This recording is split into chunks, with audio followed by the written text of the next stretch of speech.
The Will Wade era in Raleigh is here, and the Wolfpack are ready to make waves in the ACC and in the nation.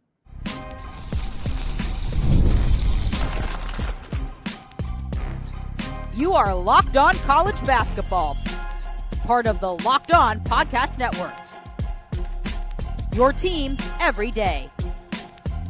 Hey there, what's up? Happy Wednesday. Welcome into the Locked On College Basketball Podcast, the only daily national college hoop show out there. I'm your host, Isaac Shade. You're joining me at the place to get your college basketball content every single day. It's all part of the Locked On Podcast Network. Thanks for making us your first listener watch to get your college basketball content today and every day. Special shout out to all the everydayers here with us and all the great members of the Locked On College Basketball Discord. That link's in the show notes. Absolutely free to join. This episode's brought to you by FanDuel. Right now, new customers can bet just $5, and if your bet wins, you'll get $300 in bonus bets to use all across the app. Download it today and get started. Coming up today, we got our NC State preview on tap. If you want to check out not only this one, but all our team previews, I'm going to put a link up there in the corner on YouTube, or you can scroll back in the audio feed and find it as well. Helping me do that today is my guys, Grayson, Boone, and Kenton Gibbs, the hosts of Locked On Wolfpack. Get those hands up, gentlemen. Yes, you'll absolutely love to see it. Usually we're hanging out together on Thursdays on the Locked On ACC Squad Show, but it's good to get together here doing this today, talking some hoops, and especially because me for the host of Locked On Tar Heels and these guys, football season, let's bury that and move along, shall we? And that's what we're doing today, you guys. I know it was a rough year in Raleigh last year. It was tough, 12-19, 5-15 overall. Kevin Keats gets the boot 1 year later than he probably would have had he not won that ACC tournament out of nowhere. Basically, everybody's gone, and kind of thank goodness when you bring in a new staff, that's probably what you want to see in this era. But, man, I know the noise is big and loud and proud for Will Wade. Fellas, what are you expecting in year one of the Will Wade era? Well, I think we're expecting exactly what Will Wade said we should be expecting. That is a top 4 finish in the ACC and a trip back to March Madness, and hopefully that stays for a consistent basis as well. We all know that Will Wade, he likes to talk, but he likes to back it up too. He's very bold, he's very brash, but what he provides on the court, that will ultimately do the talking for him. This is an exciting time for NC State basketball, and we probably haven't been able to say that in, 10-plus years. Isaac, we're ready for NC State basketball before Halloween. Is this what being a UNC fan feels like?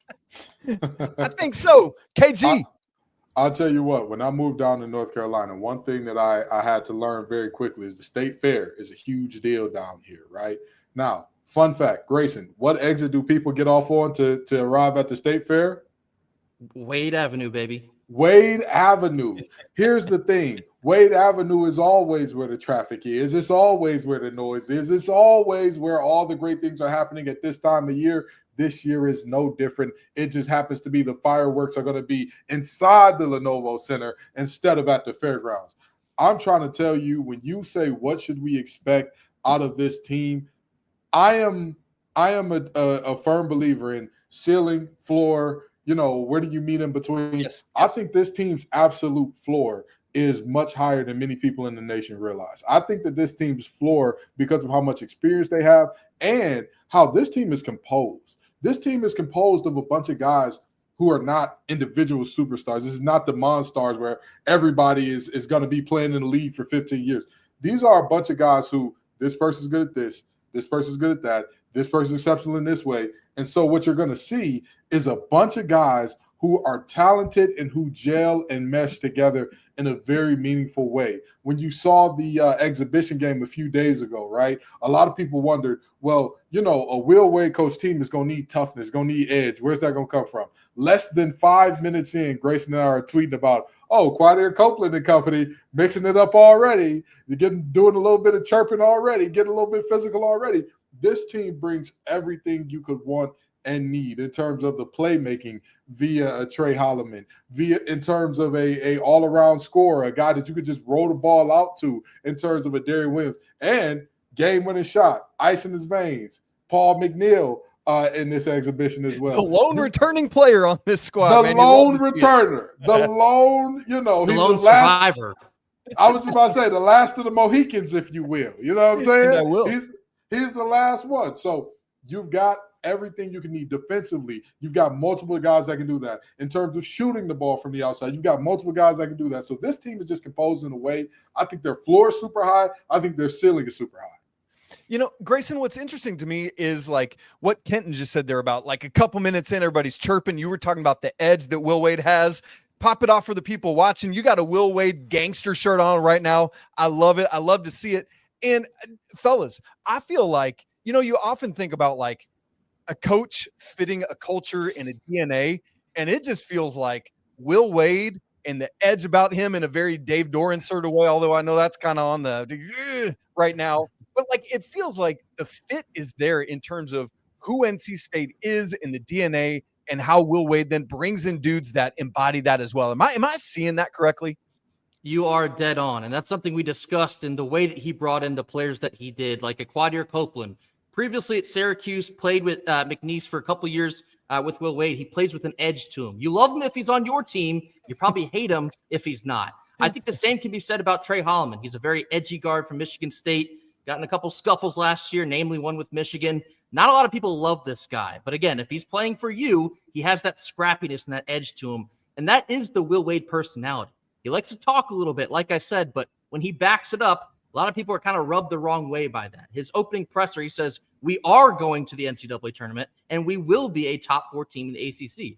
Everyone else in the ACC is like, all right, wait a minute, man. You're not just going to come in and take the keys to the kingdom however you see fit. Will Wade believes that he is. And the way that he put this roster together, the buzz that's now around the program, I think we all believe that's exactly what he's going to do. And Kenton, like when you look at that, not only do I love what you said about the floor and the ceiling, wide variety of outcomes. Part of that for me is not only do those guys have the edge, but they are guys with experience and specifically NCAA tournament experience. You know, you look at Terrence Arsenault was a national runner-up last year at Houston. Yeah. Darrion Williams, Trey Holloman, both went to the Elite 8 for Texas Tech and Michigan State respectively. Quadir Copeland, second round with McNeese and Will Wade. Van Allen Lubin, right? Lost in the first round, but played 2 games in the NCAA tournament. So you've got not only experience, but NCAA tournament experience. And so when you think about how easy it is to flip a roster, I don't think it's crazy for Will Wade to say, yeah, we're going to make the NCAA tournament, and yeah, we're going to be top 4 in the ACC. And not only that, but that's not some long-term 5-year plan. That's 25, 26, right? Like, that's not crazy. Yeah, what it takes is all of these things being married. You don't get there with just one of these and not the other, right? In terms of the culture piece that we talked about originally, there are certain places that it just has to be a culture thing, right? When I talk, everybody knows I'm a native Detroiter, so I love Detroit sports. Detroit teams are not good unless we have a madman or a defensive stalwart as a head coach. It's like, hey, this is who we are. We're going to be this way, and we're going to be nasty. We're going to be physical. We're going to make it mucky and grimy. Will Wade has that. He was not one of the faster teams. McNeese was not one of the fastest teams in the nation last year, and yet they got their first ever NCAA tournament win.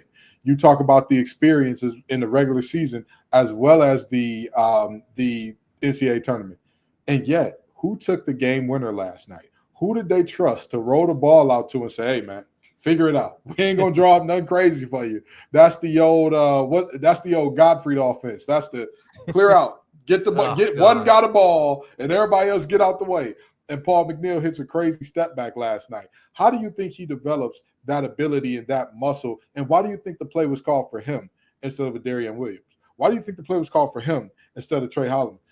Will Wade understands it's a marriage of all these things. It's not just, hey, Darrion Williams is the ACC Player of the Year. Let's put our show pony on display. He's going to play 40 minutes tonight, and we're going to run the offense through him. It was no. We know who he is. He's a proven commodity. The guys that are less proven commodities, let's give them some run. Let's run the sets for them. Let's get their confidence up so that when and if a situation happens where Darrion is unavailable, knock on wood, we have guys who are comfortable, who know we can get in these big moments and get it. And like you said, we know with Darrion because we've seen it. We know with Trey, we've seen it. We know with Van Allen Lubin because despite the head coach over there in Carborough's best efforts, we saw that when he was on the court, he was uber productive in terms of Van Allen Lubin. So these are things where I think it's a beautiful marriage of a bunch of positive things. I look at the guys that we got in the portal. I look at our head coach, and I say, this is the light truly shining upon Wolfpack Nation in a way that I don't think they've ever experienced. Because imagine if basketball would have had a year like football is having this year, last year, where all of these big name schools are having to search for their coaches in the middle of the season or earlier. I love Will Wade. I'm glad that he's in Raleigh. Would he have been there if 8 of the top 12 jobs in college football popped open, boom, overnight? You know, I talk all the time about, hey, in college football, if you win 8 games a year, 90% of schools will build your statue. How many of those schools that fall into that 10% have jobs open right now? Imagine if that would have happened in basketball. Would have been a much tougher deal, and yet everything worked out in a way that we have the American gangster in Raleigh.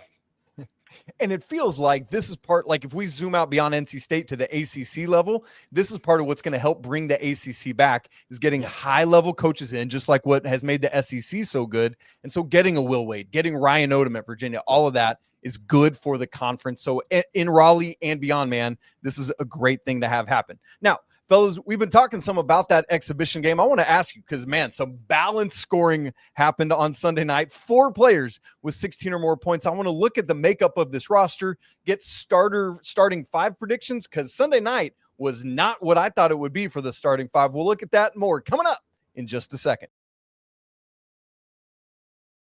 Right after I tell you about Mazda, who crafts cars for those who do more than simply move. They deliver confidence with every ride, with more IIHS Top Safety Pick Plus awards than anyone else as of August 2025. From footwork to breathwork, athletes sweat all the details, and Mazda brings that same level of intention to how they craft every single model. You can feel that incredible Japanese craftsmanship in every detail, from the metallic accents all the way to the available Napa leather upholstery. With all-wheel drive standard in every crossover SUV, you can drive with confidence through almost any season, because with Mazda, everyday drives, man, they feel like anything but, from the smooth handling all the way to the intuitive controls. And like all the Wolfpack athletes, Mazda sweats every detail, because when you make every move count, impossible, man, that becomes irrelevant. Mazda, move and be moved. Sunday night, we've already said it, Paul McNeil delivered a dub late for NC State. And for all of you Wolfpack fans out there freaking out because South Carolina is not a great SEC team, it's an exhibition game. As the fellas were saying, we're trying stuff. We're running different personnel out there. Don't put any stock into it. But fellas, what I do want to put stock into is that 4 players had 16 or more points in this game, led by Vin Allen Lubin's 18. Darrion Williams, Quadir, Copeland, and Trey Holloman each have 16. And I tell you what, Grayson, you were talking about the DNA of like, hey, maybe it's not anybody that's just like uber superstar, but man, this conglomeration of guys comes together, and I think the sum is going to be greater than the parts. Yeah, I mean, we talked obviously all offseason about how exciting the portal additions are, but I think it was a little bit poetic that the lone survivor, Paul McNeil, actually hit the first shot of the game and the last shot of the game, which happened to be a game winner for 3. But yeah, I mean, to the NC State fans, and I saw a lot of y'all kind of freaking out in the early stages. We weren't leading at halftime. We're kind of trailing for actually the majority of that exhibition game with the Gamecocks. It doesn't count. It's a scrimmage game. It's meant to experiment with some of the guys. You don't know what you're going to get from, kind of like Kenton was talking about earlier. It's great that you won the game. And I think Will Wade had a great quote after the game: never accept something in victory that you wouldn't accept in defeat. So basically, yeah, it's good that we won the game, but I saw a lot of things we have to work on moving forward. That mindset, I don't want to throw any other former NC State coaches under the bus, but we haven't had that in Raleigh. The accountability factor is something that's kind of new to NC State fans. And so, yes, it's good to win an exhibition game. It feels good and all fine and dandy. But once we actually see what we have on the floor, I mean, on Monday night, then you can maybe start to freak out. But I wouldn't yet, because this is what we've always asked for. Yes, Monday night, less than a week from now, is the start of the regular season. NC State hosting NC Central on Monday, November 3rd. That's going to be great. Kenton, we've said it, literally one lone survivor, Paul McNeil. With the coaching change, do you like the roster reset, or do you wish there were more pieces that stuck around? I don't know if you saw that team from last year. With all due respect to those young men, I wish them all great health, great success in life. I hope every dream that they ever have, I hope they go on to accomplish. I hope they make NC State look like the biggest fools they ever were.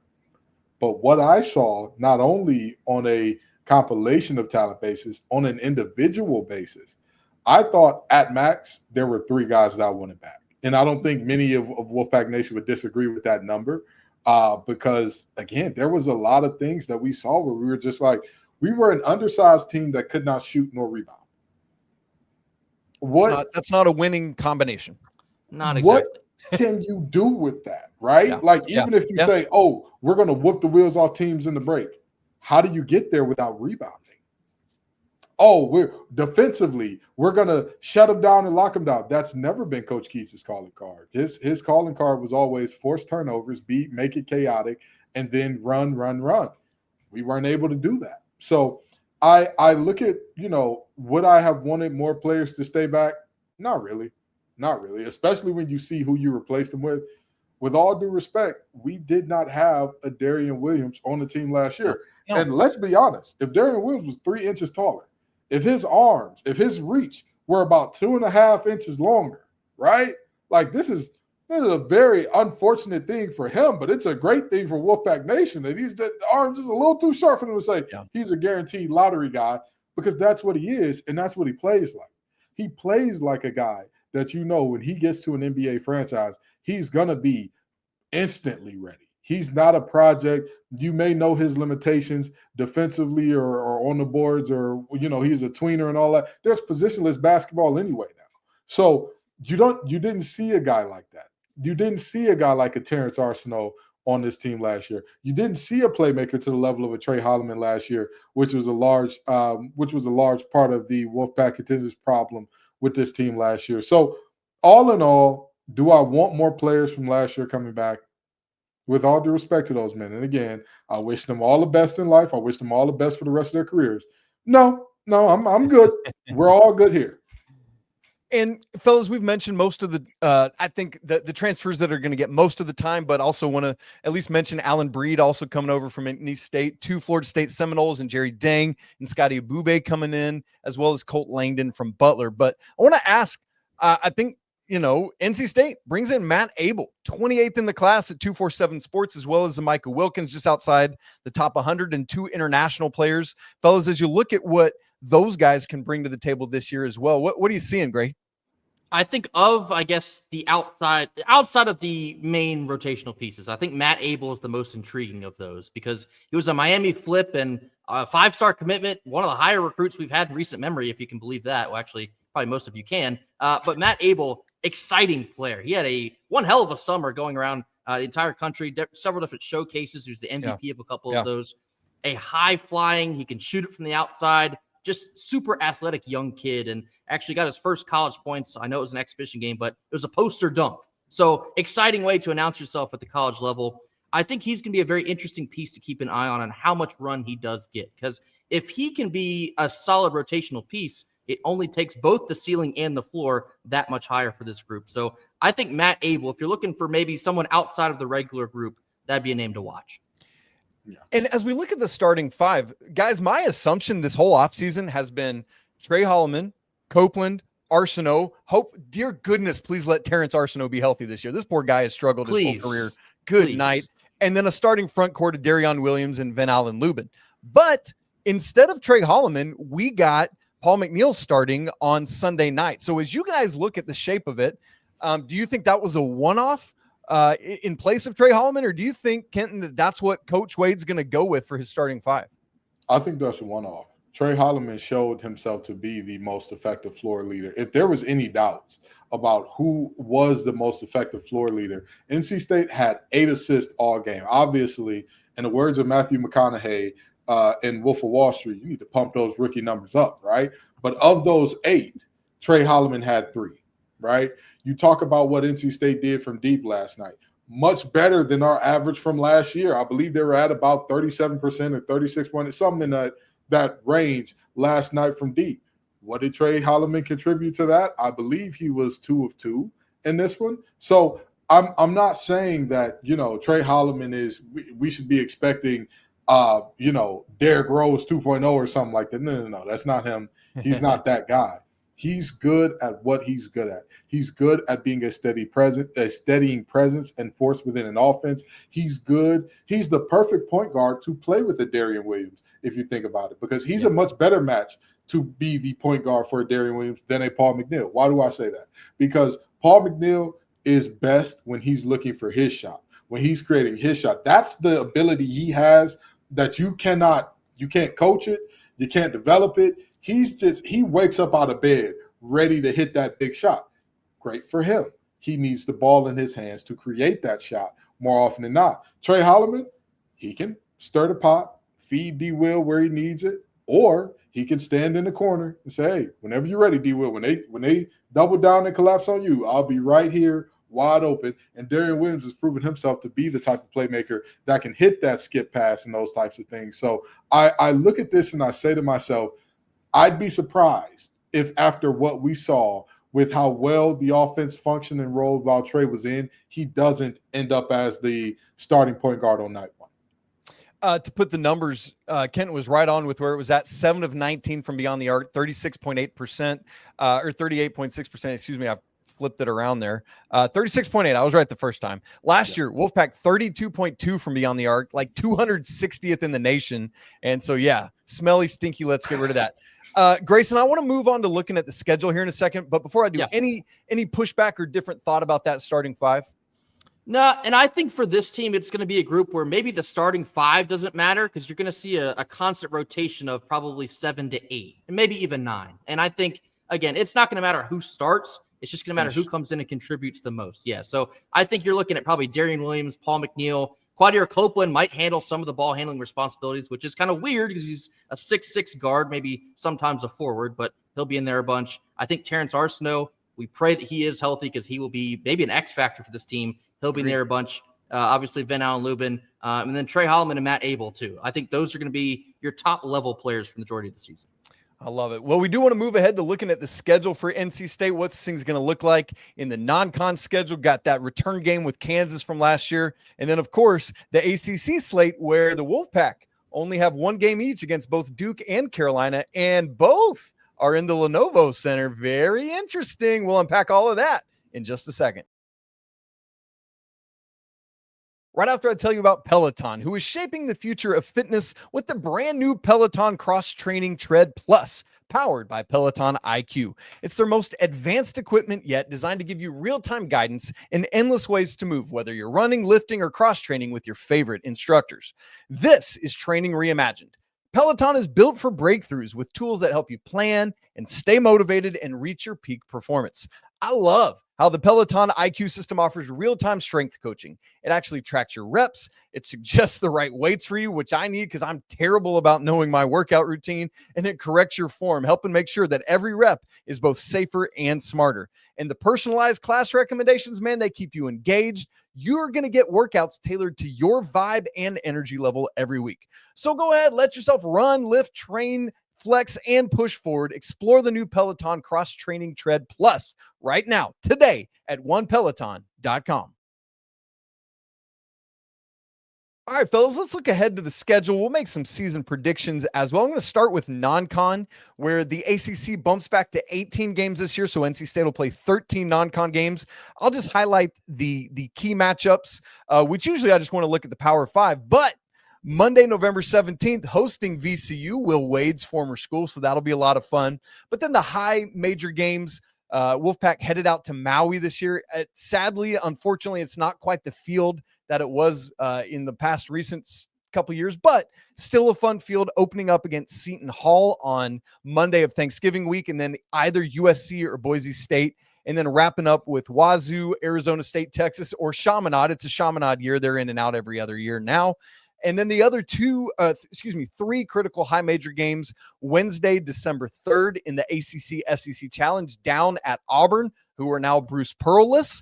And then Saturday, December 13th. We love these Saturdays in December. Kansas coming to Raleigh. That's going to be a lot of fun. And then Sunday, December 21st, Ole Miss coming and playing in Greensboro. I also, again, this is not a high major game. I love that the Wolfpack's playing Texas Southern in Reynolds Coliseum, man. That's so cool, and love to get a little classic there, fellas. As you look at this non-con slate, How you feeling about it? Kenton, what you seeing? You're muted, brother. I'm sorry. See, the Chapel Hill lobby is always trying to stop me. You know what I mean? We got to stop them boys over there in Orange County. I see what you're doing, Isaac. But in all seriousness, you look at first of all, Isaac, you're a parent, so for you to say that Auburn is Bruce Pearl's, they've got his son on the sidelines, and your kids are always a piece of you. So they've got a Pearl on the sideline. It just may not be Bruce. But in all seriousness, this is the type of non-con schedule that we've been wanting to see for quite some time, right? This is the type of non-con schedule that implies I'm not trying to save my job and potentially stat pad with wins. I'm trying to get my team tested through the fire, the old Tom Izzo method. If we're bad, we'll find out early. We'll figure it out early. If we are a good team, we'll figure that out early. Whatever we are, we'll figure it out. We'll figure out what works and what does not work against top competition very, very early. I mean, bringing those boys on out the fog to NC State, what a great time there, which credit to Keats and company for.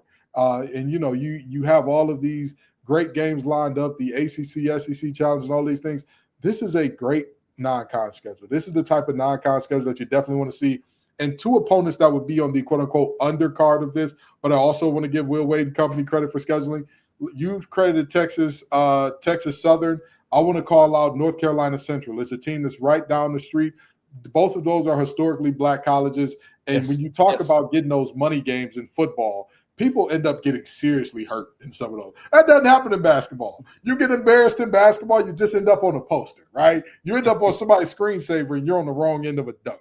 But, it is a very good time to see LaVelle Moulton and all that he's been over at Central be rewarded in this kind of way. Have Texas Southern as well coming through. So Will Wade put together a fantastic non-conference schedule. Some of this was already laid out for him. Again, shout out to Keats and the staff before him. But this is the type of non-conference schedule that proves, hey, we are one of the top 4 in the conference, or we aren't. We are. There was a lot of talk. There was a lot of smoke. We can't follow through. We'll find out really early. And Grayson, then when we look at the ACC side of things, it's this new schedule where there's a team you don't play. That'll be Cal for NC State. But the three of us have talked about this and grieved it a lot this offseason of NC State and North Carolina not playing twice, NC State and Duke not playing twice. That is a travesty of this thing.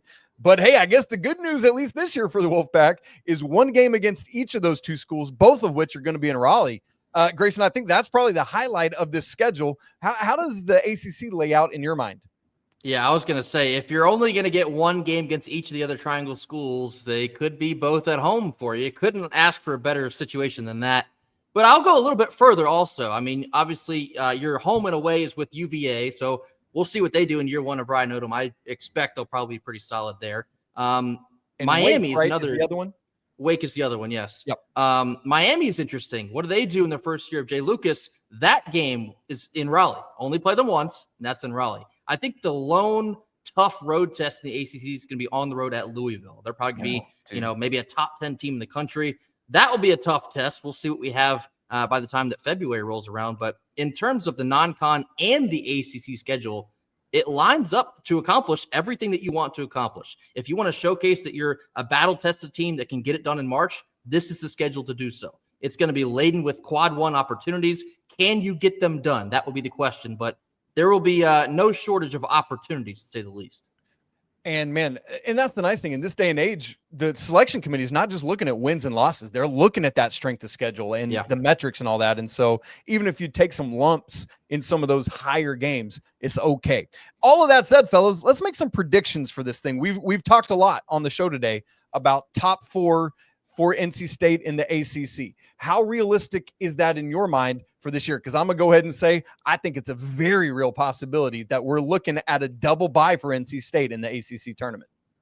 A lot of people – go ahead. Oh, go ahead, Grace. No, go ahead. I was going to say, a lot of people have asked us, like, okay, so we've been buzzing about this, but what are the real expectations? I think the expectations are exactly what Will Wade said that they should be. A top 4 finish in the conference, and then you're going back to March Madness. The way that he put this team together, they are built to win in postseason situations. We have the most NCAA tournament minutes of any other team in this conference on our roster. You built this with the intention of succeeding in the ACC and then exceeding in the postseason once you get there. So I think that is where the bar should be set. Until proven otherwise, that is what you should expect. KG? Yeah, 1,000%. I mean, in terms of is this realistic, is this feasible? It is for a bunch of reasons. Number one, you talked about it earlier without really explicitly stating it. The ACC coming back means what? They're not what they once were, right? This is just not that same crew of coaches where you had even school that I really don't care for in Maryland being really, really good in the ACC and things like that. Yeah. You just don't have that. You don't have this deep ACC where I believe it was a year where there were 11 teams in ACC and 9 of them made the tournament or something crazy like that. You don't have that level and percentage of very concentrated top level teams. So it's very feasible for this team to be top 4 in year one. It's possible. It's there for this team. The question is, how well does this team mesh in jail? Because on paper, you have everything you need. The only problem with that, the game is not played on paper. It is played on hardwood. It is played on hardwood, ladies. Interesting point you make. Yeah, it's the reality of this thing, right? Like it's not just like this is like a video game, like when we get guys out of the transfer portal on college football 26, and it doesn't really matter who does what or how they fit. You control all up. It's not like that. These are obviously situations where this team is going to have to assimilate to each other, assimilate to Will Wade's system, assimilate to the new way of doing things and how things are again, what's working and what's not. Who came in off a wonderful off season that during the regular season, their shot just doesn't seem to be there. Who that struggled a little bit during the offseason, all of a sudden flips a switch and turns it on at a high level during the season. All of those things, if you can figure that out early, because to me, that's the biggest thing about a new team or teams in the transfer portal era where you're seeing an average turnover of 40% of your roster. Fun fact, that is the average turnover in the ACC. 40% of teams' rosters are gone from year to year, right, in terms of basketball. Much higher percentage than it's ever been. So in this new world, it's about figuring out what's working, what's not right now. You don't have time to say, all right, we've got, we're going to take all off season and the first few games. No. The teams that figure it out the quickest are the teams that have success, which is what I believe drove Louisville's success last year because their head coach figured out, oh, wait a minute now. We talked a lot about this guy during the offseason. I don't think he's going to be as big of a factor as we think, though. I just don't see it in the cards for him, pun intended there, and then everything worked out. So reality is this team, how fast can Will Wade solve the Rubik's Cube? How fast can he get it to where all the sides are the same color and put that thing down? Last word, Grayson. I'm going to set the NCAA tournament projection for me for NC State at a 5-7 seed with a Sweet 16 appearance. I think that is a realistic thing depending on how things break. Am I too high, too low, or just right on that prediction? I would say that's probably the ceiling. I think the Sweet 16 prediction is probably the ceiling. This team should be good enough to get to March Madness. Again, they should be good enough to be in the top 4, top 5 of the conference. That will probably, well, we'll see against the committee against the ACC, but you're probably looking on, at least on paper, which be careful with that. I think a 5 to, let's say a 9 seed, a 5 to a 9 seed. That's a big gap, but I think we'll fall somewhere in there. Love it. KG, what do you think? I think you're just right. In the words of Goldilocks and the Three Little Bears, the porridge ain't too hot, it ain't too cold. This one is just right. I could see that definitely being the average situation because ceiling, I don't see a reason why. We've seen much worse teams than this get hot at the right time and end up in the Final Four or something. I won 2 years ago. Hey, I didn't want to say it. But somebody had to say it. That's the case. So, I could absolutely see this team being one of the last 4 still dancing. Ceiling-wise, floor-wise, I could see a first-round exit. Sure. And I'm going to be very honest, and I know some Wolfpack Nation are going to hear this. I could see floor, and if the committee does us bold, we end up on the outside looking in. I doubt that that's going to happen. Very strongly doubt it. But absolute floor, I could see bubble team for this team. But again, PTSD. Between bubble and where I think their top is, which I think is a 3 seed, 2-3 seed, I think in the middle there, you've got about 5 to 7. So I think that this team landing there and saying that they're in a Sweet 16 to Elite 8 team, I see that. All right. Well, it all begins next Monday, November 3rd. Again, NC State hosting NC Central for that first game. I cannot believe it's here. I'm elated. Guys, thank you so much for joining me today, gang. If you haven't listened to Locked On Wolfpack, you're missing out because these guys bring it all the time. Grayson Boone is at gboone_ on Twitter. Kenton is TGIF_Kenton. It's so fun hanging out with these guys. You never know what you're going to get with Kenton's social analogies, but it always makes your day. And I'm always here for it. If you haven't subscribed to Locked On College Basketball, make sure you do that. Join the Locked On College Basketball Discord. We have a blast talking hoops in there every day. As always, I want to say apologies to the Lawyer family. Let's go Wild Pope. Shouts to the McBruins. And until tomorrow, peace.